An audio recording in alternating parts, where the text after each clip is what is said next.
പിതാവിന്റെയും പുത്രന്റെയും പരിശുദ്ധാത്മാവിന്റെയും നാമത്തിൽ ആമേൻ.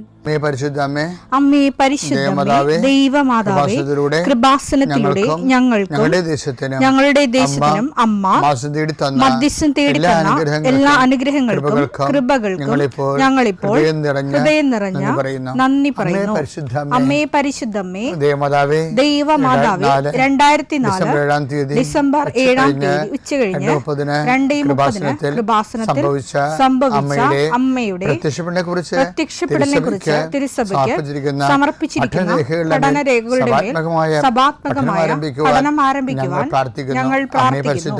അമ്മേ പരിശുദ്ധമേ, ഭൂസ്വർലോകങ്ങളുടെ രാജ്ഞിയായ അങ്ങേയ്ക്ക് ഭൗമസംരക്ഷണത്തിനായി പ്രപഞ്ചപ്രകൃതിയെ തന്നെ തിരുസഭ പ്രതിഷ്ഠിക്കുവാൻ ഈ പ്രത്യക്ഷീകരണം വഴി ഇടയാക്കണമേ. പരിശുദ്ധമേ, ജപമാല മാതാവേ, സകല കൃപാസനം പ്രാർത്ഥനയോടും ചേർത്ത് ഞങ്ങളിപ്പോൾ പ്രാർത്ഥിക്കുന്ന ഈ കുടുംബത്തിന്റെ പ്രത്യേക നിയോഗം പറ മക്കളെ.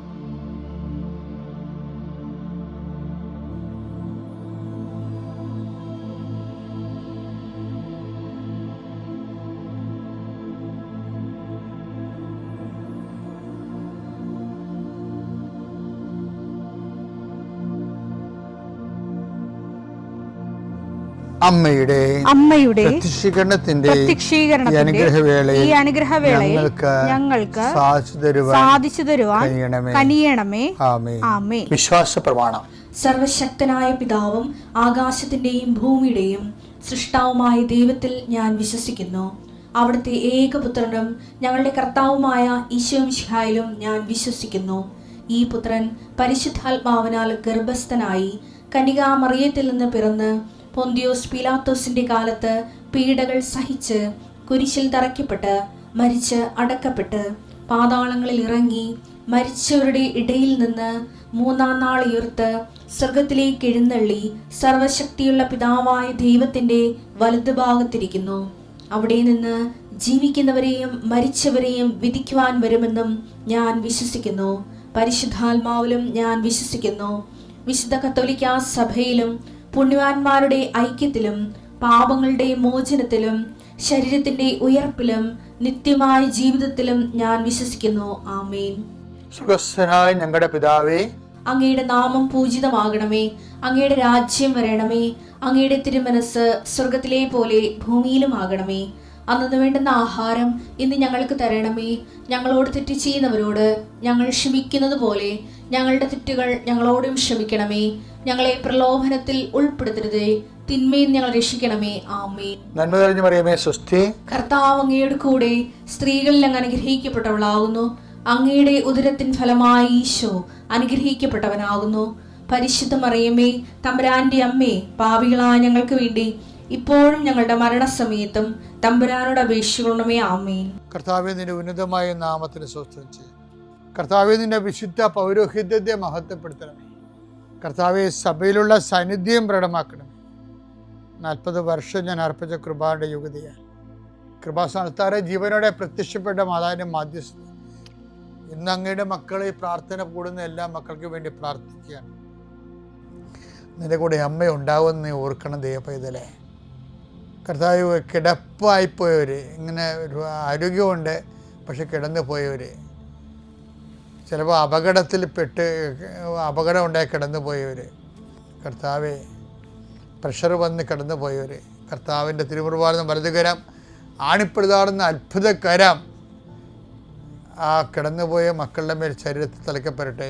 യേശുക്രിസ്തു ഉന്നതമായ നാമത്തിൽ നീ സൗഖ്യം പ്രാപിക്കട്ടെ എന്ന് കൽപ്പിക്കുന്നു. കർത്താവെ, പടലപ്പിണക്കങ്ങളും തൊഴുത്തിൽ കുത്തുമൂലം കുടുംബത്തിൽ കലഹവും കോലാഹലങ്ങളും സമാധാനം നഷ്ടപ്പെട്ട കുടുംബങ്ങൾ. ഏത് ഭവനത്തിൽ പ്രവേശിക്കുമ്പോഴും ആ ഭവന സമാധാനം ആശംസിക്കണം. സമാധാന ദൂതൻ അവിടെ ഉണ്ടെങ്കിൽ നിൻ്റെ സമാധാനോടെ ഭരിക്കും. കർത്താവേ, അടിയൻ്റെ പ്രാർത്ഥന കൊണ്ടും അമ്മയുടെ പ്രത്യക്ഷീകരണം കൊണ്ടും കർത്താവേ, ആ കുടുംബങ്ങൾക്ക് സമാധാനം ഉണ്ടാകണമെന്ന് പ്രാർത്ഥിക്കുന്നു. പഠിക്കാൻ പോകുന്ന കുഞ്ഞുങ്ങൾ, പഠിക്കുന്നതിന് വേണ്ടി ഒരുങ്ങുന്ന കുഞ്ഞുങ്ങൾ, കർത്താവേ, എന്തെല്ലാം കാര്യങ്ങൾക്ക് വേണ്ടി മക്കൾ വേദനിച്ചുകൊണ്ട് ആശങ്കപ്പെട്ടുകൊണ്ട് കണ്ണുനീരോടെ വിഷമിക്കുന്നുണ്ടോ ആ മേഖലയിലെല്ലാം പരിശുദ്ധാത്മ പ്രവർത്തിച്ചുകൊണ്ട് നിൻ്റെ വിഷയത്തിൽ ദൈവം തീരുമാനമെടുക്കാൻ പോകുന്നു. കർത്താവിൻ്റെ മുമ്പിൽ നീ ജാഗ്രതയോടെ പെരുമാറുക. കർത്താവെ, അകലം വിട്ടുപോകുന്നവർ, രാജ്യം വിട്ടുപോകുന്നവർ, വീട് വിട്ടുപോകുന്നവർ, ഞങ്ങൾ കണ്ണുമ്പിൽ മറയുന്നവർ കർത്താവിൻ്റെ കൃപയാൽ നിറക്കപ്പെടട്ടെ എന്ന് പ്രാർത്ഥിക്കുന്നു. എൻ്റെ കർത്താവെ, ജോലിയില്ലാത്തതിൻ്റെ പേരിൽ വിസ പുതുക്കാത്തതിൻ്റെ പേരിലും യാത്രയ്ക്ക് നാട്ടിലേക്ക് വരാൻ പറ്റാത്തതിൻ്റെ പേരിലും തിരിച്ചു പോകാൻ പറ്റാത്തതിൻ്റെ പേരിലൊക്കെ കുടുങ്ങി കിടക്കുന്നവർ, എൻ്റെ കർത്താവിൻ്റെതുമായ എന്തെങ്കിലും ബന്ധനങ്ങളെ ഞാൻ അർപ്പിച്ച 40 വർഷത്തെ ബലിയുടെ ശക്തിയാൽ ബന്ധിക്കുന്നു, അഴിച്ചു മാറ്റുന്നു. കർത്താവിൻ്റെ കരുണ നിന്നെ ആവശ്യിക്കുകയും നീ വിടുതൽ പ്രാപിക്കുകയും ചെയ്യട്ടെ. I command you in the name of Jesus Christ, you be healed and delivered.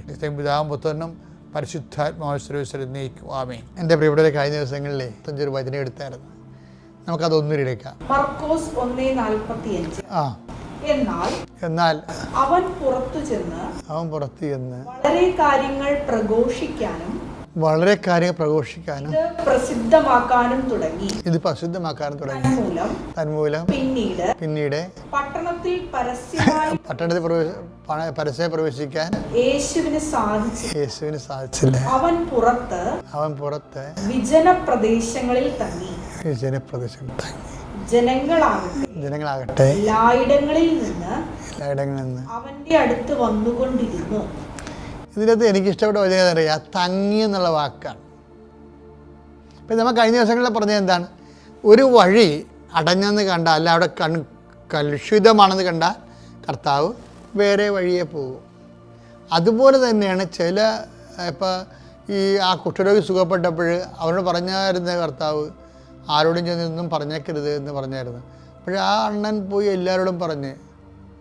അത് കാരണം യേശുവിനെ പരസ്യമായിട്ട് നടക്കാൻ പറ്റുന്നതിനല്ല, യേശുവിനെ ശത്രുക്കൾ യേശുവിനെ അന്വേഷിക്കാൻ തുടങ്ങി.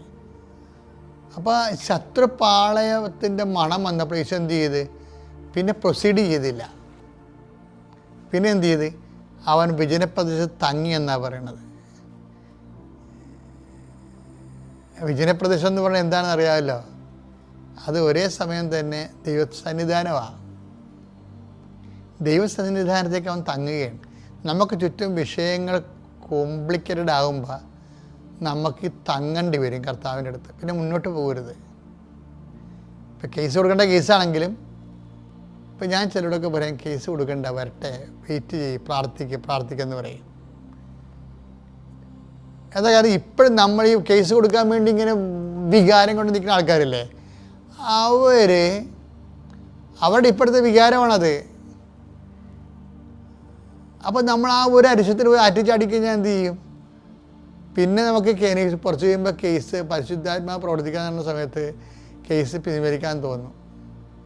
കാര്യം നമ്മൾ അറിയാതെ നമ്മുടെ വക്കീൽ തന്നെയായിരിക്കും അപ്പുറത്തെ വക്കീലും, അല്ലെങ്കിൽ നമ്മുടെ വക്കീലും, നമ്മുടെ വാദിയാണെങ്കിൽ പ്രതിഭാ വക്കീലും ഈ നമ്മുടെ വക്കീലും കൂടി ഒരു ക്ലാസ്സിൽ പഠിച്ച ആൾക്കാരായിരിക്കും. ഇവന്മാർ തമ്മിലുള്ള യുദ്ധമല്ലേ കോടതിയിലെ. അപ്പോൾ അവർ എന്ത് ചെയ്യും?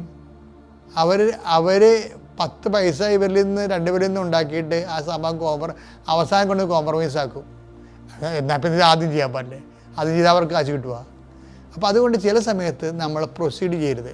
ഇപ്പം നമ്മൾ പറയത്തില്ലേ, എല്ലാവരും പറയുന്നത് ട്രാഫിക് ലോ ഇല്ലേ, സ്റ്റോപ്പ്, ലുക്ക് ആൻഡ് പ്രൊസീഡ് എന്ന്. ട്രാഫിക് ലോ ആണത്. ഒരു റോഡ് കവർ ചെയ്യുമ്പോൾ നമ്മൾ ആദ്യം സ്റ്റോപ്പ് ചെയ്യണം. വന്നവരെ അങ്ങോട്ട് കയറി പോകരുത്. ചിലപ്പോൾ ഇടികൊണ്ട് ചിലപ്പോൾ ചമ്മന്തി പരുവത്തിലാവും. അത് സ്റ്റോപ്പ്, പിന്നെ എന്ത് ചെയ്യണം? ലുക്ക്, പിന്നെ എന്ത് ചെയ്യണം? പ്രൊസീഡ്. അങ്ങനെ അത് ട്രാഫിക് ലോ അല്ലേ. പക്ഷേ ബൈബിളിൽ ലോ ലുക്കില്ല എൻ്റെ അകത്ത്. സ്റ്റോപ്പ് എന്ന് പറഞ്ഞതിന് ശേഷം പിന്നീട് പറയും ഹാൾട്ട് എന്ന് പറയും. അതാണ് തങ്ങുക എന്ന് പറയുന്നത്. Stop, halt and proceed. Halt എന്നാണ് പറയണത്, അല്ലാതെ ലുക്ക് എന്നല്ല പറയണത്. ലുക്ക് എന്ന് പറയുമ്പോൾ അങ്ങോട്ട് നോക്കി വണ്ടി ചാടി പോകും, അതല്ല. ഹാൾട്ട്, കാരണം നീ അങ്ങോട്ട് ചെന്നിട്ടും വലിയ കാര്യമൊന്നുമില്ല. അപ്പം നീയല്ലേ പോണത്. റോഡ് ക്രോസ് ചെയ്യണമല്ല ലക്ഷ്യം. റോഡ് ക്രോസ് ചെയ്തിട്ട് നീ എന്ത് ചെയ്യും എന്നുള്ളതാണല്ലോ ലക്ഷ്യം. റോഡ് ക്രോസ് ചെയ്യണ ഒരു മാർഗം മാത്രമല്ലേ. റോഡ് ചെയ്യുക എന്തിനാണ് അപ്പുറത്ത് ചെല്ലണത്, അതല്ലേ ലക്ഷ്യം. അപ്പം അതുകൊണ്ട് ബൈബിൾ പറയും സ്റ്റോപ്പ്, ലുക്ക് ആൻഡ് പ്രൊസീഡ് അല്ല, സ്റ്റോപ്പ്, ഹാൾട്ട് ആൻഡ് പ്രൊസീഡ്. ചില സമയത്ത് ഹോൾട്ട് ചെയ്യണം, കേസൊന്നും കൊടുക്കേണ്ട, അവിടെ നിൽക്കാൻ പറയണം, നിൽക്കട്ടെ, എന്നിട്ട് പ്രെയർ ചെയ്യണം, എംപവർ ചെയ്യണം. നമ്മളെ തന്നെ എംപവർ ചെയ്യണം. പിന്നെ നമ്മൾക്ക് വേണ്ടി വാദിക്കാൻ കർത്താവ് ഫീൽഡിൽ വരും, വരണവരെ നമ്മൾ വെയിറ്റ് ചെയ്യണം. കാരണം ദൈവം പണ്ടുപോലെ വാദിക്കുന്ന ആളാണ്, തൻ്റെ മക്കൾക്ക് വേണ്ടി വാദിക്കുന്ന ആളാണ്. അപ്പം നമ്മളെന്താ ചെയ്യണത്? തൻ്റെ മക്കളായിരിക്കാൻ വേണ്ടിയുള്ള യോഗ്യത നേടാൻ വേണ്ടിയാണ് നമ്മളെ തന്നെ ഒരുക്കുന്ന സുവിശേഷവിഹിതമായിട്ട്. പിതാവിൻ്റെയും പുത്രൻ്റെയും പരിശുദ്ധാത്മാവിൻ്റെ നാമത്തിൽ. പരിശുദ്ധ അമ്മയുടെ പ്രത്യക്ഷീകരണത്തിന് സാക്ഷിയാകാൻ എൻ്റെ കുടുംബത്തെ അനുവദിച്ച നമ്മുടെ കർത്താവായ ഈശോ മിശിഹായ്ക്കും പരിശുദ്ധ അമ്മയ്ക്കും 1000 നന്ദി. എൻ്റെ പേര് ജിനോയ് തോമസ്. പാലാ രൂപതയിലെ പൂഞ്ഞാർ സെൻറ്റ് മേരീസ് ഫെറോണ ചർച്ചിൽ നിന്നാണ് ഞാൻ വരുന്നത്. ഇതെൻ്റെ മക്കൾ ഐറിൻ ആൻ ഡെറിക് തോമസ്. എൻ്റെ ഭാര്യ ഓസ്ട്രിയയിലാണ്. ഇതെൻ്റെ 2ാമത്തെ സാക്ഷ്യമാണ്. ആദ്യത്തെ സാക്ഷ്യം സമയച്ചുരുക്കത്തിലൂടെ ഇവിടെ ഉടമ്പടി എടുത്തതിലൂടെ പരിശുദ്ധ അമ്മ എൻ്റെ ഭാര്യയ്ക്ക് ജർമ്മൻ എക്സാം എല്ലാം ജയിക്കാതെ തന്നെ ഓസ്ട്രിയയിൽ നല്ലൊരു ജോലി നൽകിയതിൻ്റെ ഞാനും ഭാര്യയും കൂടി വന്ന് പറഞ്ഞ സാക്ഷ്യമായിരുന്നു. അത് 2025 ഫെബ്രുവരി മാസത്തിലായിരുന്നു. അതിനു മുമ്പ് ഞാൻ ആദ്യമായി ഉടമ്പടി എടുക്കാൻ ഇവിടെ വരുന്നത് 2021 പക്ഷെ അന്ന് വന്നപ്പോൾ എനിക്ക് ഒരു അഹങ്കാരമുണ്ടായിരുന്നു. ഞാനൊരു കത്തോലിക്ക വിശ്വാസിയാണ്, സത്യക്രിസ്ത്യാനിയാണ്, മാതാവിനോടൊക്കെ ഭക്തിയുള്ള ആളാണ്.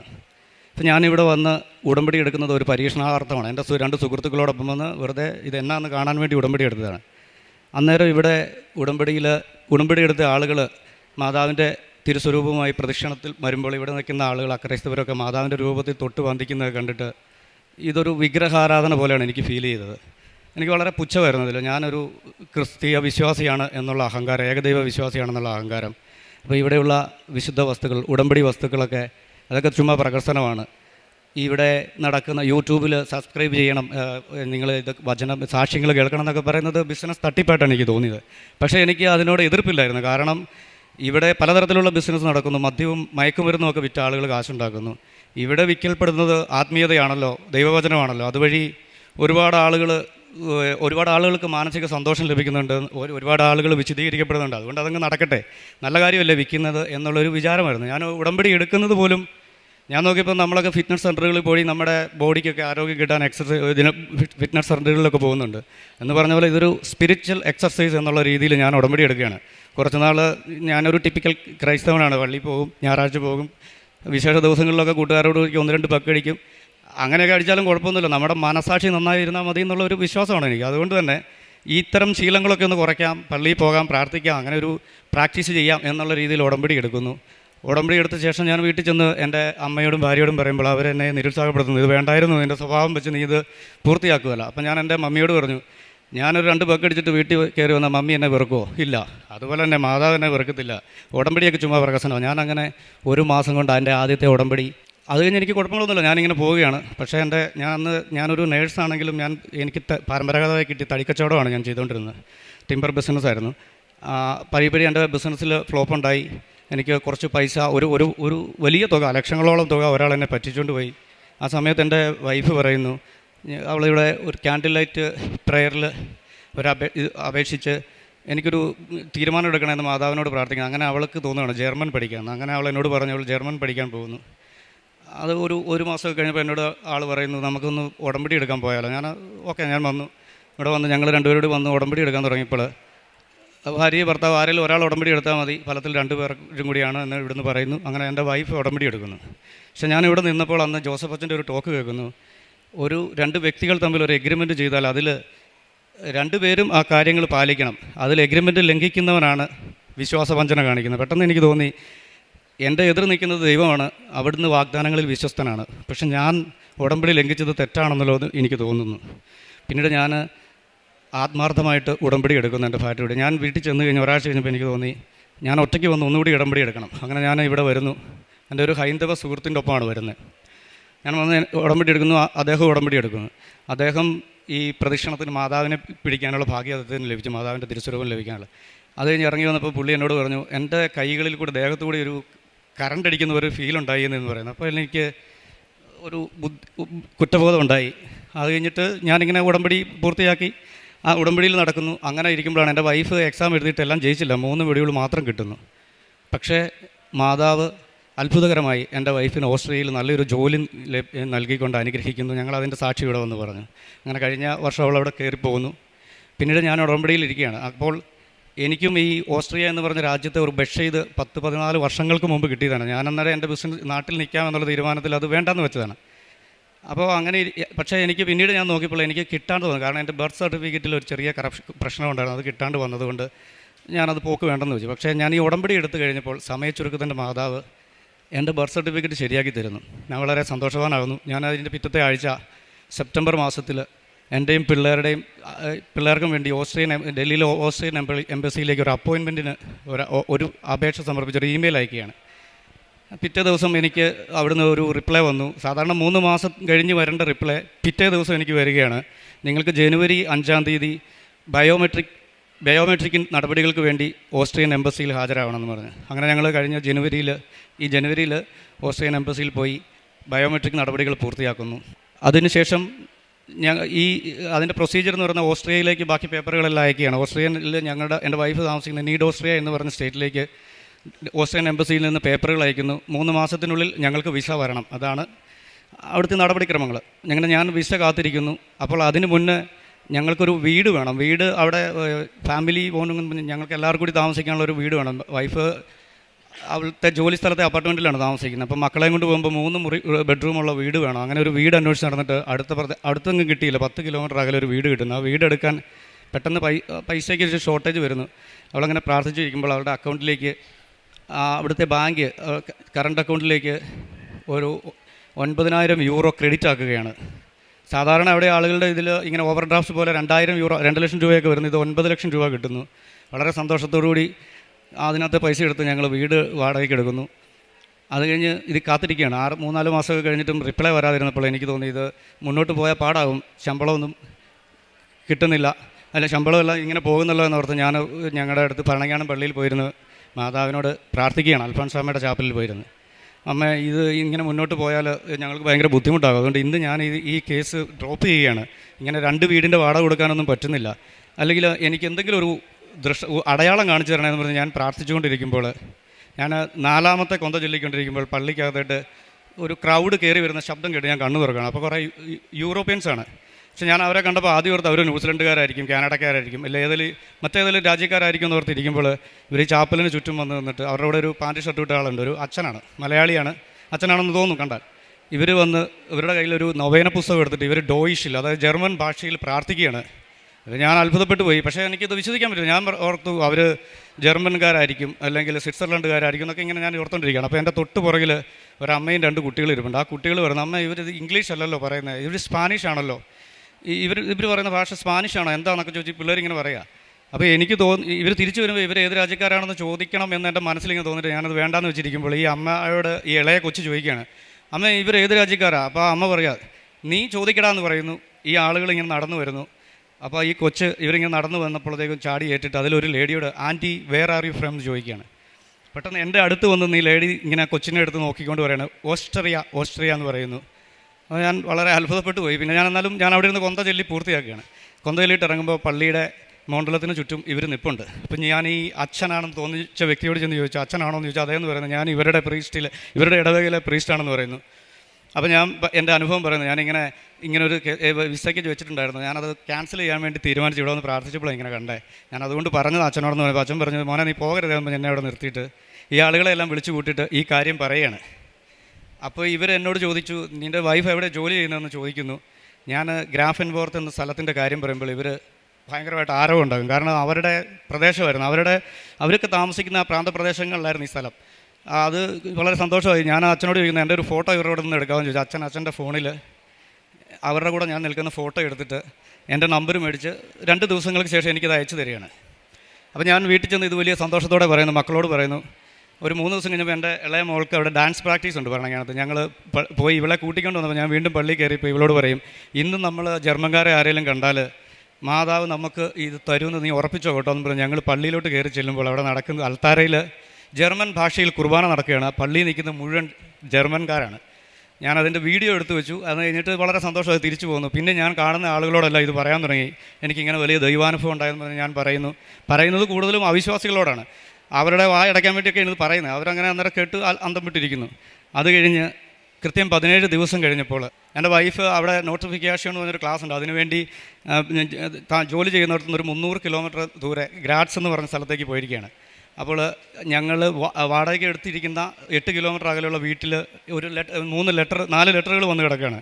ഞങ്ങളുടെ ഒരു ഫാമിലി ഫ്രണ്ടിനോട് പറഞ്ഞ് ആൾ പോയി ആ ലെറ്റർ എടുത്തുകൊണ്ട് വരുന്നു. ഇത് 4 ലെറ്റർ ഉണ്ടെന്ന് വിളിച്ച് പറഞ്ഞു. പക്ഷിട്ട് പിന്നീട് ഇതിൻ്റെ രാത്രിയായിട്ടൊന്നും റിപ്ലൈ വരുന്നില്ല. അപ്പോൾ വൈഫ് വിളിച്ചിട്ട് പറഞ്ഞു, ആ ആൾ വിളിച്ചില്ലല്ലോ, ഇതെന്താണെന്നൊക്കെ ചോദിക്കുന്നു. ഏകദേശം ഇവിടെ ഒരു 1 മണി ആകാറായപ്പോൾ എൻ്റെ ഫോണിലേക്ക് ഒരു കോൾ വീണാണ്. ഞാൻ ഫോൺ എടുത്തപ്പോൾ ചേട്ടാ ഉറങ്ങിയോന്ന് ചോദിച്ചില്ല. അപ്പോൾ പറഞ്ഞു, ചേട്ടാ ഞാൻ ചേച്ചിയെ വിളിച്ചില്ല, ചേട്ടാ നിങ്ങളുടെ വിസ 4 പേരുടേതും ഇവിടുത്തെ ഗവൺമെൻറ് റിജക്റ്റ് ചെയ്തിരിക്കുകയാണെന്ന് പറയുന്നു. ഞാനിങ്ങനെ ഭൂമി പിളർന്ന് താഴെ പോകുന്ന പോലെ ആയിപ്പോയി. എൻ്റെ മക്കൾ സ്കൂളിൽ ചെന്ന് ഞങ്ങൾ ഓസ്ട്രേലിയക്ക് പോകുകയാണെന്നൊക്കെ പറഞ്ഞ് വിസ മേടിക്കുമെന്നൊക്കെ പറഞ്ഞിരിക്കുകയാണ്. അപ്പോൾ കുട്ടികൾ ഇവർ ഉറങ്ങിയില്ലായിരുന്നു സാർ. അപ്പോൾ അവർ കേൾക്കുന്നു, അയ്യോ ഇനി ഞങ്ങൾ എന്ത് ചെയ്യും പപ്പാന്ന് ചോദിക്കുന്നു. ഞാൻ അപ്പനും അമ്മയും അപ്പുറത്തെ മുറി കിടപ്പുണ്ട്, അവരോട് ചെന്ന് പറഞ്ഞു എൻ്റെ വിസയുടെ റിപ്ലൈ വന്നു, എനിക്ക് വിസ കിട്ടിയില്ല കേട്ടോ എന്ന് പറഞ്ഞു. അവരെ ആകെ ഞെട്ടിപ്പോകുന്നു. പക്ഷേ എൻ്റെ അമ്മ പറഞ്ഞു, ചുമ്മാ ഇങ്ങനെ ഇരുന്നിട്ട് പറഞ്ഞു, അത് മാതാവ് തന്നോളൂ എന്ന് എന്നോട് പറയുന്നു. അപ്പോൾ ഈ ആൾ എനിക്ക് ഇതിൻ്റെ PDF ആയിട്ട് ഈ റിജക്റ്റ് ചെയ്ത ലെറ്റർ ഈ ബഷീദ് എനിക്ക് അയച്ചു തരികയാണ്. ഞാനത് വായിച്ച് നോക്കിയിട്ട് മമ്മിയോട് പറയും, മമ്മി ഇത് ഇവിടുത്തെ ചീഫ് സെക്രട്ടറിയുടെ ഓർഡിനൻസ് പോലെ അവിടുന്ന് അയച്ച സാധനമാണ്, ഇതെങ്ങനെ കിട്ടാനാണെന്ന് ചോദിക്കുന്നു. പിന്നെ അന്നേരം മമ്മി പറയും അതൊക്കെ കിട്ടിക്കോളൂ എന്ന് പറഞ്ഞിട്ട് പോകുന്നു. അപ്പോൾ എൻ്റെ ഹൃദയത്തിലൊരു സ്പാർക്ക് ഉണ്ടാകുന്നു. ഞാനത് കഴിഞ്ഞ് അതൊക്കെ വായിച്ച് നോക്കുമ്പോൾ അതിലെഴുതിയിട്ടുണ്ട്, അതിലെഴുതിയിരിക്കുന്നത് ഇങ്ങനെയാണ്, എനിക്ക് അന്ന് എൻ്റെ വൈഫിൻ്റെ അക്കൗണ്ടിലേക്ക് ബാങ്ക് കൊടുത്ത ഓടി അവരതൊരു കടവായിട്ട് കൂട്ടി. എന്നിട്ട് എഴുതി, നിങ്ങൾക്ക് -8000 നിങ്ങൾക്ക് കടവാണ്, അതുകൊണ്ട് നിങ്ങൾ പെർ മന്ത് 700 യൂറോ വെച്ച് കുറയ്ക്കുമ്പോൾ നിൻ്റെ സാലറിയിൽ നിന്ന് അത്രയും പൈസ കുറയ്ക്കുന്നതുകൊണ്ട് അവിടെ ഒരു റിച്ച് സാറ്റ്സ് എന്ന് പറഞ്ഞൊരു പറയുന്നുണ്ട്, അത് വരുമാന പരിധി, അത് നിങ്ങൾക്ക് തികയുന്നില്ല. 5 അംഗ കുടുംബത്തിന് താമസിക്കാനുള്ള വരുമാനം നിങ്ങൾക്ക് കിട്ടുന്നില്ല. മാത്രമല്ല നിങ്ങളുടെ ഒരു സുക്കൻ പ്രോഗ്നോസിസ്, അതായത് ഭാവി വരുമാനം കണക്ക് കൂട്ടുക, ഇങ്ങനെ ഫാമിലിയെ ഒരുമിപ്പിക്കും റീയൂണിഫിക്കേഷന്. പക്ഷേ അത് നിങ്ങളുടെ ഭർത്താവിന് ജോലി കിട്ടുമെന്ന് ഒരു സാധ്യതയുമില്ല. ഇങ്ങനെയൊക്കെ ഉള്ളതുകൊണ്ട് നിങ്ങൾ ഇവിടുത്തെ രാജ്യത്തിന് ബാധ്യതയാകുന്നുണ്ട് നിങ്ങളുടെ വിസ റിജക്റ്റ് ചെയ്യണം. പക്ഷേ നിങ്ങൾക്കൊരു ഓപ്ഷൻ ഉണ്ട്, നിങ്ങൾക്ക് വേണം ഞങ്ങൾക്ക് അപ്പീൽ തരാം. ഈ വിസ റിജക്റ്റ് ചെയ്ത തോമസ് ബിൻഡർ എന്ന് പറഞ്ഞ ഓഫീസർക്ക് തന്നെ ആണ് ഞാൻ അപ്പീൽ കൊടുക്കേണ്ടത്. അപ്പീൽ കൊടുക്കാം. ആ അപ്പീലിൽ ഞങ്ങൾ പറഞ്ഞ ഈ കാര്യങ്ങൾ തെറ്റാണെന്ന് നീ തെളിയിക്കണം. ഇങ്ങനെയാണ് വന്നിരിക്കുന്നത്. ഞാൻ കുറച്ചു നേരം അവിടെ ഇരുന്ന് പ്രാർത്ഥിച്ചു. പെട്ടെന്ന് എൻ്റെ മനസ്സിൽ വന്ന ഒരു വചനം, ഞാൻ ഈ ഹബക്കുക്ക് പ്രവാചകൻ്റെ പുസ്തകം വായിക്കുകയാണ്. അതിൽ 1-ാം അധ്യായം 5-ാം വാക്യമുണ്ട്, ജനതകളുടെ ഇടയിലേക്ക് നോക്കി വിസ്മയഭരിതരാകുവിൻ, പറഞ്ഞാൽ വിശ്വസിക്കാനാവാത്ത ഒരു പ്രവൃത്തി നിങ്ങളുടെ ഇടയിൽ ഞാൻ ചെയ്യാൻ പോകുന്നു. പക്ഷേ എന്നെ ആകർഷിച്ച ആ വചനം അതൊന്നും അല്ലായിരുന്നു. ഞാൻ വായിക്കുമ്പോഴല്ല എന്നെ ആകർഷിക്കുന്ന വചനം 3-ാം അധ്യായം 17-ാം വാക്യം, അത്തിമരം പൂക്കുന്നില്ലെങ്കിലും മുന്തിരികൾ ഫലങ്ങൾ നൽകിയില്ലെങ്കിലും ഒലിവ് മരത്തിൽ കായ്കളില്ലാതായാലും വയലുകളിൽ വിളകളില്ലാതായാലും ആട്ടിൻതൊഴുത്തിൽ നിന്നും ആട്ടിൻപറ്റം ഇല്ലാതായാലും കാലിത്തൊഴുത്തിൽ നിന്ന് കാലികളില്ലാതായാലും ഞാൻ എൻ്റെ കർത്താവിൽ ആനന്ദിക്കും. ദൈവമായ കർത്താവാണ് എൻ്റെ ബലം. കളമാൻ്റെ പാദങ്ങൾക്കെന്ന പോലെ അവിടുന്ന് എൻ്റെ പാദങ്ങൾക്ക് വേഗത നൽകുന്നു, ഉന്നതങ്ങളിൽ എന്നെ നടത്തുന്നു. ഗായക തന്ത്രി നേതാവിന്, ബാക്കി ഞാൻ മറന്നുപോയി, അങ്ങനെ ഒരു വചനം അത് ഞാൻ ഇങ്ങനെ ഉരുവിട്ടു. പെട്ടെന്ന് ഞാൻ എൻ്റെ കർത്താവിനെ എന്ത് ചെയ്താലും വിടുകയില്ലെന്ന് എനിക്ക് മനസ്സിലായി. കാരണം എനിക്ക് പിന്നീട് അത് കഴിഞ്ഞപ്പോൾ തൊട്ട് എനിക്ക് പരിശുദ്ധാത്മാവ് ചില ബോധ്യങ്ങളുണ്ടാക്കി തരികയാണ്. ഞാൻ ഇവിടെ വന്ന് അഹങ്കരിച്ചിരുന്നു, ഞാനൊരു സത്യക്രിസ്ത്യാനിയാണ്, ഇവിടെ കാണിക്കുന്നതൊക്കെ ചുമ്മാ കുറേ വേലപ്രവർത്തികളാണെന്ന് തോന്നിയ എന്നോട് എനിക്ക് പെട്ടെന്ന് ഒരു ബോധ്യം ഉണ്ടാകണം. ഈശോ ഒരു അന്ധൻ്റെ കണ്ണുകളിൽ ചെളി പൂശി, തുപ്പൽ കൊണ്ട് ചെളി ഉണ്ടാക്കി ചെളി പൂശിയിട്ട് കണ്ണ് കാണാത്ത അയാളോട് പറയും, നീ പോയി ശീലോക കുളത്തിൽ കഴുകുക.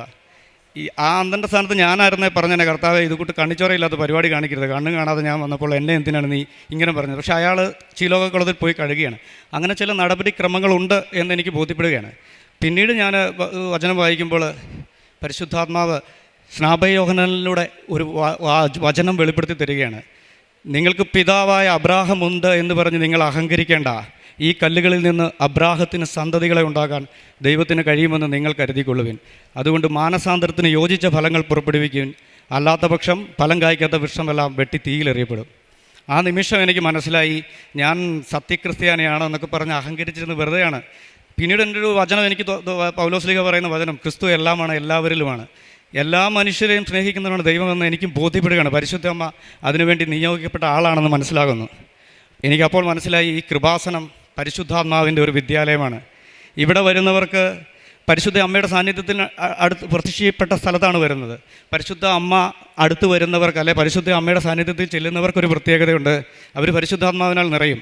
അതുകൊണ്ടാണ് ഏലീശ പുണ്യമതിയുടെ അടുക്കലേക്ക് പരിശുദ്ധ അമ്മ ചെന്നപ്പോൾ ഏലീശ പുണ്യമതി പരിശുദ്ധാത്മാവിനാൽ നിറഞ്ഞത്, ഉദരത്തിൽ കിടന്ന ശിശു പരിശുദ്ധാത്മാവിനാൽ നിറഞ്ഞത്. അങ്ങനെ എൻ്റെ കർത്താവിൻ്റെ അമ്മ എൻ്റെ അടുക്കൽ വരാൻ ഭാഗ്യമുണ്ടായത് എങ്ങനെയെന്ന് എലീശ ചോദിക്കുന്നത്. പിന്നീട് നമ്മൾ കാണുന്നുണ്ട് വിശുദ്ധ ഗ്രന്ഥത്തിൽ സെഹിയോൻ ഊട്ടുശാലയിൽ പ്രാർത്ഥനാ നിരതരായിരുന്ന പരിശുദ്ധ അമ്മയുടെയും സ്ത്രീകന്മാരുടെയും മേലാണ് പരിശുദ്ധാത്മാവ് എഴുന്നള്ളി വരുന്നത്. അപ്പോൾ എനിക്കൊരു ബോധ്യം ഉണ്ടാകുകയാണ്, എൻ്റെ അഹങ്കാരം അവിടെ തണുക്കുകയാണ്. മാതാവ് എന്നെ എളിമപ്പെടുത്തും, മാതാവിൻ്റെ ഏറ്റവും വലിയ പുണ്യമായ എളിമ എന്നെ ശീലിപ്പിക്കുകയാണ്. അങ്ങനെ ഞാൻ ഈ വിഷമഘട്ടത്തിൽ ഞങ്ങളുടെ നാട്ടിൽ കുരിശിൻ്റെ വഴി കൂടെയാണ്, ഞങ്ങളുടെ അടുത്തുള്ള വല്ലിച്ചൻമലയിൽ കുരിശിൻ്റെ വഴി കൂടുമ്പോൾ ഞാനിങ്ങനെ എൻ്റെ വിഷമങ്ങൾ ഈശോയുടെ മുന്നിൽ സമർപ്പിച്ച് പ്രാർത്ഥിക്കുക. അപ്പോൾ എനിക്ക് ഈശോ കുരിശിൽ തറയ്ക്കുമ്പോൾ ദൈവപിതാവിനുണ്ടായ വേദന, പരിശുദ്ധ അമ്മയ്ക്കുണ്ടായ വേദനയൊക്കെ ഇങ്ങനെ ബോധ്യമാവുകയാണ്.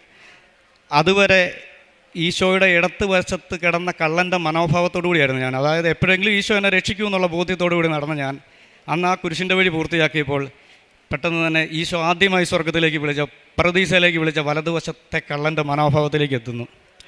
ഞാൻ കർത്താവിനോട് പറയുന്നത്, എൻ്റെ കർത്താവേ, ഞാൻ പാപിയാണ്, എൻ്റെ പാപങ്ങളും ഞാൻ പാപിയാണെന്നുള്ള ബോധ്യം എനിക്കുണ്ടാകുന്നു.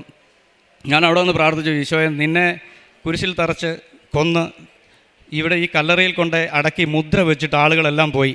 അതാണ് അവർക്ക് ചെയ്യാൻ പറ്റുന്ന ഏറ്റവും അവസാനം. മനുഷ്യൻ ചെയ്ത് അവസാനിച്ചിടത്താണ് ദൈവമേ അങ്ങ് പ്രവർത്തിച്ചു തുടങ്ങിയത്. എൻ്റെ ഈ പ്രശ്നങ്ങളും ഞാനിപ്പോൾ ആകെ നാണം കെട്ട് നിൽക്കുകയാണ്. അതിനിടയ്ക്ക് പലയിടത്തുനിന്നും ചില കുത്തുവാക്കുകളൊക്കെ കേൾക്കേണ്ടതായി വന്നു. ഞാൻ എൻ്റെ അഹങ്കാരം കൊണ്ട് ഞാനിത് ചെയ്തതാണെന്നുള്ളൊരു ഇതെല്ലാം ഞാൻ ഈശോയുടെ കല്ലറയിലേക്ക് സമർപ്പിച്ചു. ആ നിമിഷം എനിക്ക് മനസ്സിലായി, കർത്താവ് പറയുകയാണ്, ആർക്കെങ്കിലും ദാഹിക്കുന്നെങ്കിൽ അവൻ എൻ്റെ അടുക്കൽ വരും, എന്നിൽ വിശ്വസിക്കുന്നത് ഹൃദയത്തിൽ നിന്ന് ജീവജലത്തിൻ്റെ അരുവികൾ ഒഴുകുമെന്ന്.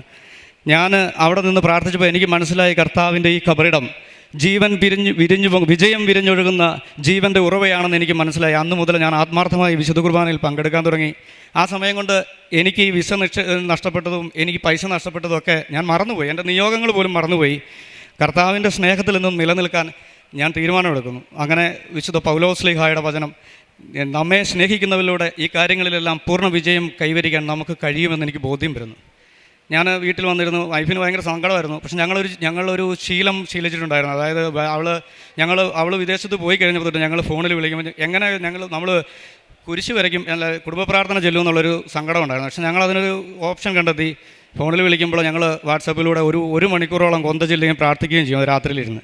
അങ്ങനെ അന്ന് പ്രാർത്ഥിച്ചുകൊണ്ടിരുന്നപ്പോൾ ഞാൻ പെട്ടെന്ന് ദാനിയേലിൻ്റെ പുസ്തകം എടുക്കുന്നു. അതിൽ തീച്ചുളയിൽ അകപ്പെട്ട 3 യുവാക്കൾ ദൈവത്തെ സ്തുതിക്കുന്ന ആ പ്രാർത്ഥന ഞങ്ങൾ ഭയങ്കര അഭിഷേകത്തോടുകൂടി പ്രാർത്ഥിക്കുകയാണ്. അത് പ്രാർത്ഥിച്ച് കഴിഞ്ഞപ്പോൾ എനിക്ക് വല്ലാത്തൊരു ആത്മവിശ്വാസം ഉണ്ടാകുന്നു. പിറ്റേ ദിവസം രാത്രിയിൽ കൊന്ത ചൊല്ലിയൊക്കെ കഴിഞ്ഞ് ഞാൻ രാത്രി 1 മണി ഇരുന്ന് പ്രാർത്ഥിക്കുമ്പോൾ എന്നോട് പറയുകയാണ്, നീ ഇതിന് അപ്പീൽ കൊടുക്ക്.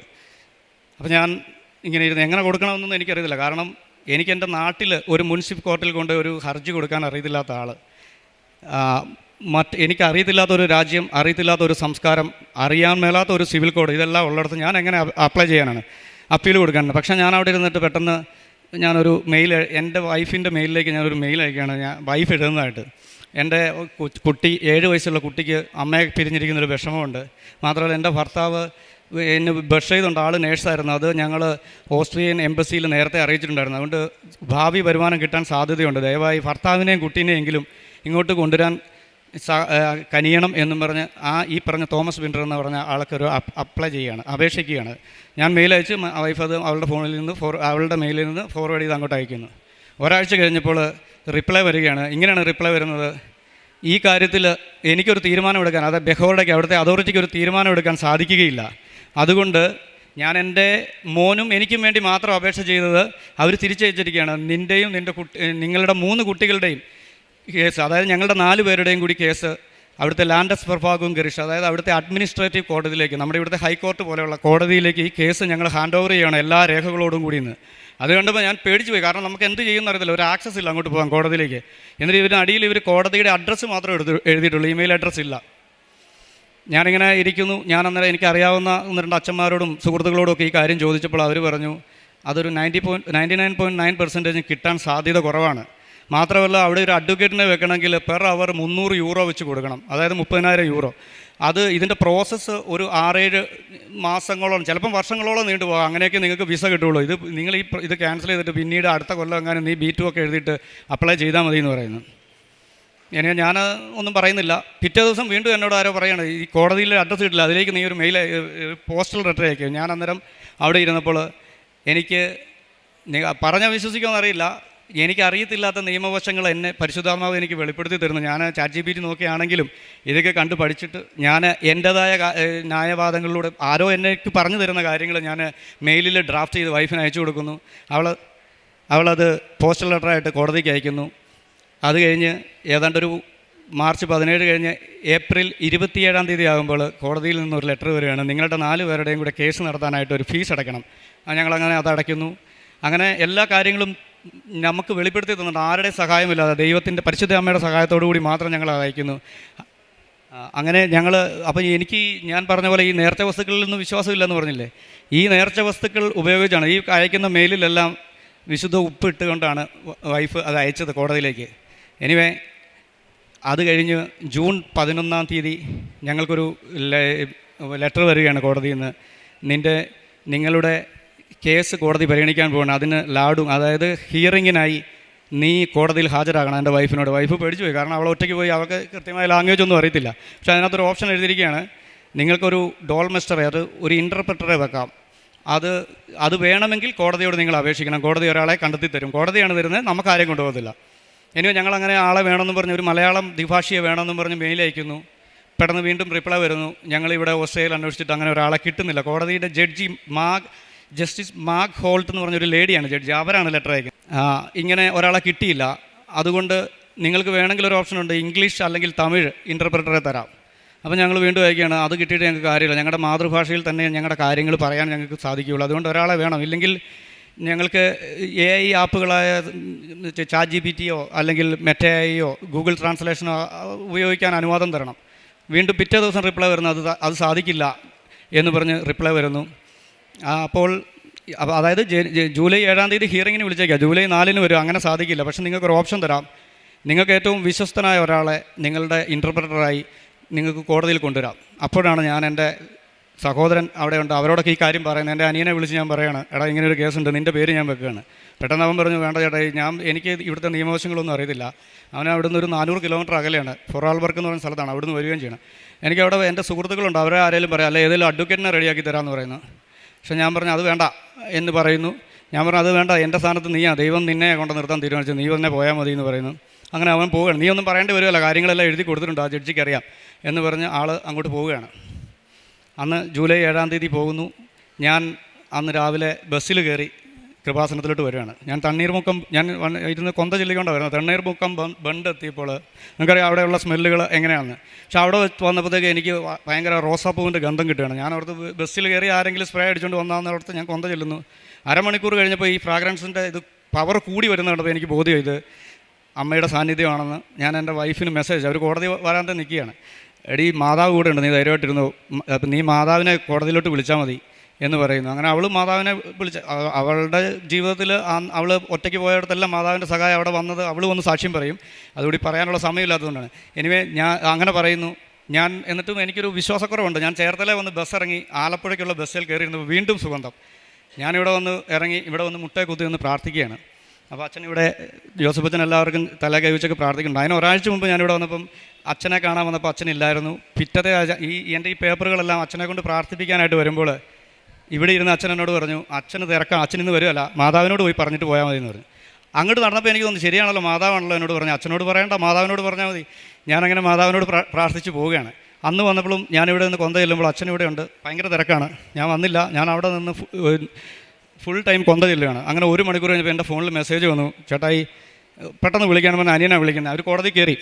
അപ്പോൾ 1 മണിക്കൂർ ബ്രേക്ക് കൊടുത്തപ്പോൾ ജഡ്ജി പറഞ്ഞു, എൻ്റെ അക്കൗണ്ടിൽ പൈസ കിടപ്പുണ്ടല്ലോ, അതിൻ്റെ രേഖകൾ അയച്ചു കൊടുക്കണം, ഇല്ലെങ്കിൽ എനിക്ക് അവിടെ നേഴ്സായിട്ട് ജോലി കിട്ടുമോ എന്നുള്ള എന്തെങ്കിലും ഒരു പേപ്പർ ഉണ്ടെങ്കിൽ ഇപ്പം വിസ തന്നേക്കാന്നാണ് പറയുന്നത്. അപ്പോൾ ഞാൻ ഇറങ്ങി എന്നിട്ട് പറഞ്ഞു, അതൊന്നും ഇനി കൊടുക്കാൻ സമയമില്ലടാ, തമ്പുരാൻ തരുവാണെങ്കിൽ തന്നേച്ചാൽ മതി, ഉള്ളതുപോലെ നിങ്ങൾ കാര്യങ്ങൾ പറഞ്ഞാൽ മതി എന്ന് പറഞ്ഞു. ഞാൻ വീണ്ടും ഇവിടെ ഇരുന്ന് പ്രാർത്ഥിച്ചുകൊണ്ടിരിക്കുന്നു. ഏതാണ്ട് 1 മണിക്കൂർ കഴിഞ്ഞപ്പോൾ ജഡ്ജി ചോദിക്കുന്നു, എനിക്ക് ഈ ജൂലൈയിൽ അവധിയാണ്, ഓഗസ്റ്റിൽ ഞാൻ വരുള്ളൂ. ഓഗസ്റ്റിൽ വന്നിട്ട് ഞാൻ നിങ്ങൾക്ക് വിധി തന്നാൽ മതിയോ എന്ന് ചോദിക്കുകയാണ്. അപ്പോൾ അനിയൻ ചോദിച്ചു, വിധി എങ്ങനെയാണ്? നിങ്ങൾക്ക് അനുകൂലമാണെന്ന് പറയുന്നു, നിങ്ങൾക്ക് വിസ അനുവദിച്ചിരിക്കുന്നു. അപ്പോൾ ഭയങ്കര സന്തോഷമായി. അനിയൻ അന്നേരം പെട്ടെന്ന് പറയുകയാണ്, എന്നാൽ ഓഗസ്റ്റ് മതി എന്ന് പറഞ്ഞപ്പോൾ ജഡ്ജി പറഞ്ഞു, നീയല്ല പറയണ്ടേ, അവളോട് നിൽക്കുന്ന എൻ്റെ വൈഫിനോട് ചോദിക്കാൻ പറയും. അപ്പോൾ വൈഫിനോട് ചോദിച്ചപ്പോൾ അവൾ പെട്ടെന്ന് പറഞ്ഞു, ഇന്ന് തന്നെ വിധി കിട്ടിയ സന്തോഷമായിരുന്നു, കാരണം എൻ്റെ മോൻ അതറിഞ്ഞാൽ സന്തോഷമാകുമെന്ന് പറയുന്നു. അപ്പോൾ ആ ജഡ്ജി പറയുകയാണ്, സേർ ഗുഡ് എന്ന് പറഞ്ഞിട്ട് അവർ പറഞ്ഞു, 1 മണിക്കൂറിനുള്ളിൽ ഞാൻ വിധി വാചകം എഴുതി തരാമെന്ന് പറഞ്ഞ് അവരത് എഴുതി തരികയാണ്. എഴുതി 1 മണിക്കൂർ കഴിഞ്ഞപ്പോൾ അവർ 28 പേജുള്ള ഒരു വിധിപ്പകർപ്പ് ഇതിനകത്ത് ഇരിപ്പുണ്ട്. ഇത്രയും സാധനം അവരവിടെ 1 മണിക്കൂർ കൊണ്ട് വായിച്ച് കേൾപ്പിച്ചു. ഞാൻ അന്നേരമൊക്കെ ഇവിടെ മുട്ടുകുത്തിന്ന് പ്രാർത്ഥിക്കുകയാണ്. ഇടയ്ക്കിറങ്ങി അനിയനെ വിളിച്ചപ്പോൾ ഇവിടെ കോടതിയിൽ വിധി വായിച്ചുകൊണ്ടിരിക്കുക, പിന്നെ വിളിക്കാൻ പറയുന്നു. ഞാനിവിടെ ഇത് വായിച്ച് കഴിഞ്ഞിട്ട് അതൊക്കെ കഴിഞ്ഞ് ഞാൻ ഇറങ്ങിക്കഴിഞ്ഞപ്പോൾ അനിയൻ പറഞ്ഞു, വിധി വന്നു, വിധിപ്പകർപ്പ് ജഡ്ജി വായിച്ചെന്നേ ഉള്ളൂ. പക്ഷേ ഒരു കാര്യം ജഡ്ജി വിധി പറഞ്ഞെന്നേ ഉള്ളൂ, അവിടുത്തെ ബഹോഡയ്ക്ക് അതോറിറ്റിക്ക് അപ്പീലിന് പോകാൻ അവകാശമുണ്ട്. 3 ആഴ്ചയ്ക്കുള്ളിൽ ചിലപ്പോൾ അവർ അപ്പീലിന് പോകും. 3 ആഴ്ച കഴിഞ്ഞ് അപ്പീലിന് പോയില്ലെങ്കിൽ ഈ വിധി നടപ്പാകും. എങ്ങനെയാണെങ്കിലും 3 ആഴ്ച കഴിഞ്ഞിട്ട് വിധിപ്പകർപ്പ് നമുക്ക് അയച്ചു തരാൻ പറ്റുകയുള്ളൂ എന്ന് പറഞ്ഞു. ഓക്കെ, ഞാനത് കേട്ട് ബസ്സിൽ കയറുന്നത് ഞാൻ പറഞ്ഞു, അതായത് സമയ ചുരുക്കത്തിൻ്റെ ആളല്ലേ, നീ അത് ശരിയാക്കി തരുമല്ലേ എന്ന് ചുമ്മാ ഇങ്ങനെ മനസ്സിൽ പറയുന്നു. പിറ്റേ ദിവസം ഞാൻ അവിടെ എൻ്റെ വൈഫ് ഓസ്ട്രിയൻ ID എന്ന് പറഞ്ഞൊരു എടുത്തപ്പോൾ അതും എന്നെ മാതാവ് വെളിപ്പെടുത്തി തന്നതാണ്. അവിടെ മെയിൻ പോസ്റ്റ് സ്ക്രാബ് എന്ന് പറഞ്ഞൊരു ആപ്പുണ്ട്. നമ്മുടെ ഔദ്യോഗിക ലെറ്ററുകളെല്ലാം നമ്മുടെ മെയിലിലേക്ക് വരാനുള്ള ഒരു ആപ്ലിക്കേഷൻ. അത് ഞാൻ ഇവിടെ ഇരുന്ന് ഭാര്യയെക്കൊണ്ട് അത് ഡൗൺലോഡ് ചെയ്യിപ്പിച്ചായിരുന്നു. 2-ാം ദിവസം, അതായത് 3 ആഴ്ച കഴിയുമെന്ന് പറയുന്ന വിധിപ്പകർപ്പ് 2-ാം ദിവസം എൻ്റെ ഭാര്യയുടെ മൈൻ പോസ്റ്റ് സ്ക്രാബ് എന്ന ആപ്പിലേക്ക് വന്നതാണ് ഞാൻ പ്രിൻ്റ് എടുത്ത് വെച്ചിരിക്കുന്ന ഈ കാണിച്ച സംഭവം. സമയച്ചുരുക്കത്തിൻ്റെ മാതാവ് ഇടപെട്ട് ഞങ്ങൾക്കത് നേടിത്തന്നു. അപ്പോൾ എനിക്ക് വീണ്ടും സംശയം, ഇത് അതിൽ ലാസ്റ്റ് എഴുതിയിരിക്കുകയാണ്, നിങ്ങൾ വിധിപ്പകർപ്പ് വേണ്ട. അനിയനോട് ചോദിക്കുകയാണ്, നിങ്ങൾക്ക് ഞാൻ ഇനിയും ഈ സംഭവം ഞാൻ ഒന്നുകൂടി നിന്നെ വായിച്ച് കേൾപ്പിക്കണം, വേണമെന്ന് ചോദിക്കുമ്പോൾ അവൻ വേണ്ടാന്ന് പറയും ജഡ്ജിയോടുള്ള ഇത്. പക്ഷേ പുള്ളിക്കാരത്തേക്ക് തിരിഞ്ഞത് ഇത് വിധിപ്പകർപ്പ് വേണ്ടെന്ന്. അപ്പോൾ ഇതിൽ കൃത്യമായിട്ട് എഴുതി വെച്ചു, നിങ്ങൾക്ക് വിധിപ്പകർപ്പ് വേണ്ടാന്ന് നിങ്ങൾ പറഞ്ഞിട്ടുണ്ട്. അപ്പോൾ അതുകൊണ്ട് ഞാൻ അത് കഴിഞ്ഞ് ഇതിനകത്ത് എഴുതിയിരിക്കുകയാണ്, ഈ വിധി അന്തിമമാണ്, ഇതിനെതിരെ റിവിഷൻ പോകാൻ. ഇതിനകത്ത് ജഡ്ജി വാക്കാൽ പറഞ്ഞത് ഇത് റിവിഷൻ പോകാൻ പറ്റുന്നു. പക്ഷേ ഈ വിധിപ്പകർപ്പ് വന്നപ്പോൾ ഇതിൽ എഴുതിയിരിക്കുകയാണ്, ഇതിന് റിവിഷൻ പോകാൻ ബഹോഡയ്ക്ക് അനുവാദമില്ല, ഇത് അന്തിമ വിധിയാണെന്ന്. അത് മാതാവിൻ്റെ ഇടപെടലാണ്. മാതാവിനോട് ചോദിച്ച് അങ്ങനെ അത് ചെയ്തു തന്നു. അങ്ങനെ ജൂലൈ 7-ാം തീയതി ഹിയറിങ്ങിന് വിളിച്ചു. അങ്ങനെ ഇത് പെട്ടെന്ന് തന്നെ ഈ വിധി വന്നപ്പോൾ ഞാൻ ഓസ്ട്രിയൻ എംബസിലേക്ക് ഒരു ലെറ്റർ അയച്ചു, എനിക്കിങ്ങനെ കോടതിയിൽ നിന്ന് ഒരു വിധി വന്നിട്ടുണ്ട്. അപ്പോൾ അതിനു മുന്നേ അവിടുത്തെ ബഹോഡിൽ ഈ തോമസ് ബിൻഡർ എന്ന് പറഞ്ഞ വ്യക്തി, ഞാൻ അതിനിടയ്ക്ക് പള്ളിയിൽ 40-ാം വെള്ളിയാഴ്ച മലയാറ്റൂർ കുരിശുമല കയറിയപ്പോൾ തോമസ് ലിയോട് പറഞ്ഞു, ഈ തോമസ് ബിൻഡറിൻ്റെ കാര്യം മാതാവിൻ്റെ അടുത്ത് പറയണമെന്ന് പറഞ്ഞു. അങ്ങനെ ഈ തോമസ് ബിൻഡർ എന്ന് പറഞ്ഞ വ്യക്തി തന്നെ ഇതിനിടയ്ക്ക് ഒരാഴ്ച മുമ്പ് ഈ ജൂലൈ 20-ാം തീയതി ഒരു മെയിൽ അയക്കുകയാണ്, ജിനോയി, ഐറിൻ, ആൻ, ഡെറിക് എന്നീ 4 പേർക്കും road wise road cart plus അനുവദിച്ചിരിക്കുന്നു. അത് വാങ്ങിക്കാൻ നിങ്ങളെ ഞങ്ങളുടെ ഓഫീസിലേക്ക് ക്ഷണിക്കുന്നു. പക്ഷെ അത് വാങ്ങിക്കാൻ വരുമ്പോൾ നിങ്ങൾ വിസ ഡി എന്ന ഓസ്ട്രിയൻ എംബസിയിൽ നിന്ന് തരുന്ന വിസ ഡിയുമായിട്ട് വരേണ്ടത്. പക്ഷേ അയാൾ ഈ വിസ ഡിക്കുള്ള ഈ കോടതിയുടെ അറിയിപ്പുകൾ ഈ എംബസിയെ അറിയിച്ചിട്ടില്ല. അപ്പോൾ ഞാൻ ഈ വിധിപ്പകർപ്പ് വെച്ച് എംബസിയിലേക്ക് ഇയാളുടെ ഈ ലെറ്ററും വെച്ച് ഞാൻ എംബസിയിലേക്ക് മെയിൽ അയച്ചപ്പോൾ അവിടുന്ന് എനിക്ക് റിപ്ലൈ വരികയാണ്, ഞങ്ങൾക്ക് നീഡ് ഓസ്ട്രിയൻ അതോറിറ്റിയുടെ ഇൻഫർമേഷൻ കിട്ടാതെ നോട്ടിഫിക്കേഷൻ കിട്ടാതെ ഞങ്ങൾക്കൊന്നും ചെയ്യാൻ പറ്റത്തില്ല എന്ന്. അപ്പോൾ ആ മെയിൽ വെച്ച് ഞാൻ ഈ തോമസ് വിൻഡർ എന്ന ആൾക്ക് ഞാൻ ഇവിടെ ഇരുന്ന് ഞാൻ ഡയറക്റ്റ് മെയിൽ അയച്ചു. അതിൻ്റെ 3-ാം പക്കം കഴിഞ്ഞ 27-ാം തീയതി ജൂലൈ 27-ാം തീയതി ഈ എംബസിയിൽ നിന്ന് എനിക്ക് മെയിൽ വരികയാണ്, VFSൽ നിങ്ങളുടെ പാസ്പോർട്ട് കൊണ്ട് സബ്മിറ്റ് ചെയ്യാൻ. അങ്ങനെ ഞാൻ സബ്മിറ്റ് ചെയ്യുന്നു. ഈ ഓഗസ്റ്റ് 7-ാം തീയതി എൻ്റെയും 3 കുട്ടികളുടെയും വിസ അനുവദിച്ചുകൊണ്ട് മാതാവ് ഞങ്ങൾക്ക് വിസ അനുവദിച്ച് തന്നുകൊണ്ട് ഞങ്ങളുടെ വിസ വന്നു. ഈ സെപ്റ്റംബർ 12-ാം തീയതി ഞങ്ങൾ ഓസ്ട്രിയയ്ക്ക് യാത്ര ചെയ്യുകയാണ്. ഇങ്ങനെ വലിയൊരു അനുഭവത്തിലൂടെ ദൈവം ഞങ്ങളെ നടത്തി. ഇതിൽ ഈ അത്ഭുതം സംഭവിച്ചതിലൊന്നും അല്ല എനിക്ക് കാര്യം. എനിക്ക് ദൈവാനുഭവം ഉണ്ടായി, ദൈവസ്നേഹം എന്തെന്ന് എനിക്ക് മനസ്സിലാക്കാൻ പറ്റി. ക്രിസ്തുവിൻ്റെ സ്നേഹത്തിൽ നിന്ന് ആർക്കും നമ്മെ വേർപെടുത്താൻ പറ്റും? മരണത്തിനോ ദൂതന്മാർക്കോ പാതാളത്തിനോ എന്നുള്ള പൗലോസ്ലീഗയുടെ വചനം ജീവിതത്തിൽ അനർത്ഥമായി. ഇനിയും കർത്താവിൻ്റെ സ്നേഹത്തിൽ തുടർന്ന് പോകാനാണ് ഞാൻ ആഗ്രഹിക്കുന്നത്. പിന്നെ പ്രേക്ഷിത പ്രവർത്തനമായിട്ട് ഞാൻ ആദ്യമൊക്കെ എൻ്റെ അടുത്ത് വരുന്ന രോഗികൾക്കൊക്കെ പൈസ കൊടുക്കുമായിരുന്നു. പലർക്കും മരുന്ന് വാങ്ങിക്കാൻ, ഭക്ഷണം കഴിക്കാനൊക്കെ പൈസ കൊടുത്തിട്ടുണ്ട്. പ്രേക്ഷിത പ്രവർത്തനം കർത്താവ് ആഗ്രഹിക്കുന്ന രീതിയിൽ പൂർണ്ണമായി ചെയ്യാൻ പറ്റിയോ എന്നുള്ളതാണ് എൻ്റെ സംശയം. ഇനി അങ്ങനെ ചെയ്യാൻ എന്നെ ദൈവം അനുവദിക്കട്ടെ എന്ന് ഞാൻ പ്രാർത്ഥിക്കുന്നു. അതുപോലെ ഞാൻ കൃപാസനം പേപ്പർ കൊടുക്കാൻ മടിയുള്ള ആളായിരുന്നു. ഞാനത് പെട്ടെന്ന് ഞങ്ങളുടെ അടുത്തുള്ള പള്ളികളുടെയൊക്കെ മുറ്റത്ത് പോയി ക്രൗഡ് ഉണ്ടാകുന്നിടത്ത് പെട്ടെന്ന് പേപ്പർ കൊടുത്ത് പോകുന്ന ഒരു ശീലമായിരുന്നു. പക്ഷേ പിന്നീട് എനിക്ക് 4-ാമത്തെ ഉടമ്പടിയിലൂടെ എനിക്ക് മനസ്സിലായി അങ്ങനെയല്ല, ഞാൻ ആളെ തേടി പിടിച്ച് ചെന്ന് കൊടുക്കണം. അപ്പോൾ ഞാൻ എന്നും വീട്ടിൽ നിന്ന് ഈ പേപ്പറുമായിട്ട് ഇറങ്ങുമ്പോൾ ഇത് ഏറ്റവും അർഹതപ്പെട്ട ആളുടെ കയ്യിൽ എത്താൻ എന്നെ സഹായിക്കണേ കർത്താവേ എന്ന് പറഞ്ഞിട്ടാണ് ഞാൻ പോകുന്നത്. അങ്ങനെ എനിക്ക് അങ്ങനെ ചെയ്യാൻ പറ്റി. ആത്മീയ ജീവിതത്തിൽ ഞാൻ എല്ലാ ദിവസവും ആഴ്ചയിലൊരു 2 പ്രാവശ്യമെങ്കിലും കുമ്പസാരിക്കാൻ എനിക്കിപ്പോൾ സാധിക്കുന്നുണ്ട്. വിശുദ്ധ കുർബാന കാണുന്നുണ്ട്. ഏറ്റവും പ്രധാനപ്പെട്ടത് എൻ്റെ അഹങ്കാരം തീർന്ന് എനിക്ക് വിനയമെന്ന പുണ്യം മാതാവ് തന്നു എന്നുള്ളതാണ് എന്നെ സംബന്ധിച്ചിടത്തോളം ഏറ്റവും വലിയ സാക്ഷ്യം. അങ്ങനെ പരിശുദ്ധ അമ്മയുടെ നമ്മുടെ കൃപാസനം പ്രത്യക്ഷീകരണ പ്രാർത്ഥനയിൽ പ്രാർത്ഥിക്കുന്ന ഒരു പ്രാർത്ഥനയുണ്ട്. നമ്മളൊക്കെ ജീവിതത്തിൻ്റെ ദുരന്ത അവസ്ഥകളിൽ ദൈവത്തിൻ്റെ സാന്നിധ്യവും സന്ധിപ്പും കൂടുതൽ അനുഭവിക്കുക വഴി ആത്മീയ വിശുദ്ധിയും ദൈവശക്തിയും കൈവരിക്കുക ഞങ്ങളെ സഹായിക്കണമെന്ന്. പ്രിയമുള്ളവരെ, അങ്ങനെ ഒരു ആത്മീയ വിശുദ്ധി കൈവരിക്കാൻ എനിക്ക് സാധിച്ചു എന്നുള്ളതാണ് ഞാൻ ഈ കൃപാസനത്തിൽ വന്ന് ഉടമ്പടി എടുത്തതിലൂടെ എനിക്കുണ്ടായ ഏറ്റവും വലിയ സാക്ഷ്യം. Praise the Lord. ഭയപ്പെടേണ്ട, ഞാൻ നിന്നോട് കൂടെയുണ്ട്. സംഭ്രമിക്കേണ്ട, ഞാനാണ് നിൻ്റെ ദൈവം. ഞാൻ നിന്നെ ശക്തിപ്പെടുത്തുകയും സഹായിക്കുകയും ചെയ്യും. എൻ്റെ വിജയകരമായ വലതു കൈ കൊണ്ട് ഞാൻ നിന്നെ താങ്ങി നിർത്തും. യെശയ്യാ പ്രവാചകൻ്റെ പുസ്തകം 41-ാം അധ്യായം 10-ാം വചനമാണ്. ജീവിതത്തിലെ ചില സാഹചര്യങ്ങൾ നമ്മുടെ ശക്തിക്ക് അതീതമായി തോന്നാം. ഒരു പക്ഷേ കുടുംബ പ്രശ്നമാവാം, ജോലിയില്ലായ്മയാവാം, വിസ തടസ്സമാവാം, സാമ്പത്തിക ബുദ്ധിമുട്ടുകളാവാം. എന്തു തന്നെ ആയാലും ഉടമ്പടി മക്കളുടെ ജീവിതത്തിൽ നമ്മെ ശക്തിപ്പെടുത്തുന്ന ഒരു ദൈവമാണ് നമ്മുടെ കൂടെയുള്ളത് എന്ന വിശ്വാസമാണ് നമ്മെ തളരാതെ മുന്നോട്ട് നയിക്കുന്നത്. നാം ഒരിക്കലും ഒറ്റയ്ക്കല്ല. എൻ്റെ എല്ലാ പോരാട്ടങ്ങളിലും എൻ്റെ ദൈവം എൻ്റെ കൂടെയുണ്ട്. എൻ്റെ അമ്മയാണ് എന്നെ കരം പിടിച്ച് ആ ദൈവത്തിൻ്റെ സാന്നിധ്യത്തിലേക്ക് എന്നെ കൊണ്ടുപോകുന്നു എന്നുള്ളൊരു വിശ്വാസം. അങ്ങനെ ദൈവത്തിൻ്റെ സ്നേഹവും വാത്സല്യവും കരുതലുമൊക്കെ അനുഭവിച്ചറിഞ്ഞ ഒരു വലിയ സാക്ഷ്യമാണ് ജിനോയ് തോമസ് എന്ന സഹോദരൻ നമ്മളോട് പങ്കുവച്ചത്. കൃപാസനത്തിൽ ആദ്യമായി വന്നപ്പോൾ വൈഫ് ഉടമ്പടി എടുക്കുകയും പിന്നീട് സാക്ഷ്യം പറഞ്ഞ് ഓസ്ട്രേലിയക്ക് പോവുകയും ഒരു നല്ല ജോലി നൽകി ഈശോയും അമ്മയും അനുഗ്രഹിക്കുകയാണ് ചെയ്തത്. പിന്നീട് പല തടസ്സങ്ങളുണ്ടായിരുന്നു ഈ മക്കളുടെ ജീവിതത്തിൽ. പ്രത്യേകിച്ചും വിശ്വാസത്തെ പ്രതി. ഞാനൊരു സത്യവിശ്വാസിയാണെന്ന് വിശ്വസിച്ച ജിനോയ് പിന്നീട് ഒരു നല്ല ക്രിസ്ത്യൻ ജീവിതത്തിലേക്കാണ് ഉടമ്പടിയിലൂടെ കടന്നു വരുന്നത്. അങ്ങനെ ഉടമ്പടി എടുക്കാൻ വന്നപ്പോഴും അങ്ങനെ തന്നെയാണ് വിശ്വസിച്ചത്. മറുവശത്ത് ദൈവമാണ്, വിശ്വാസവഞ്ചന പാടില്ല എന്ന ഒരു ഉണർവാണ്. പിന്നീട് ഒരു അക്രൈസ്തവനായ മകൻ്റെ കൂടെ ഉടമ്പടി എടുക്കാൻ വരികയും ആ മകന് പരിശുദ്ധ അമ്മയെ വഹിച്ചുകൊണ്ട് ഈ പ്രദക്ഷിണത്തിന് വരുവാൻ സാധിക്കുകയും ചെയ്തപ്പോൾ സ്വന്തം വിശ്വാസത്തെ വീണ്ടും ക്വസ്റ്റ്യൻ ചെയ്യുകയാണ്. പിന്നീട് ദൈവവുമായിട്ടുള്ള ഒരു വലിയ ബന്ധത്തിലേക്കാണ് ജിനോയും കുടുംബവും വരുന്നത്. ഇടതൂർന്ന ഇലകളുമായി ഫലമറിയാത്ത ഒരു മരം പോലെ തഴച്ചു വളരുന്നതായിട്ടാണ് തോന്നിയത്. പിന്നീട് ഉടമ്പടിയിൽ വന്നപ്പോൾ ആ ജീവിതത്തിലെ ആത്മീയതയിലേക്കുള്ള ഒരു ഫലമണിയിലാണ് നാം കാണുവാൻ സാധിക്കുന്നത്.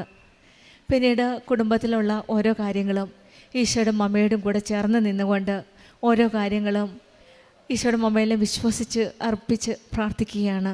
അങ്ങനെയാണ് ഈ മക്കളുടെ കാര്യം, പ്രത്യേകിച്ചും ഓസ്ട്രേലിയക്ക് പോകാനായിട്ടുള്ള വിസ കിട്ടുന്നില്ലായിരുന്നു ഈ അച്ഛനും 3 മക്കൾക്കും. വൈഫ് ഓസ്ട്രേലിയയിലാണ് ഓൾറെഡി. പിന്നീട് ഈ മകൻ പ്രാർത്ഥിക്കുന്നപ്പോഴെല്ലാം ഈശോയുടെ അമ്മയുടെ ഒരു സാന്നിധ്യമാണ് നമുക്ക് കാണുവാൻ സാധിക്കുന്നത്. ജിനോയ് തോമസിന് കുടുംബത്തിൽ ലഭിച്ച എല്ലാ അനുഗ്രഹങ്ങൾക്കും നമ്മൾക്ക് കരങ്ങളടിച്ച് ദൈവത്തെ മഹത്വപ്പെടുത്താം.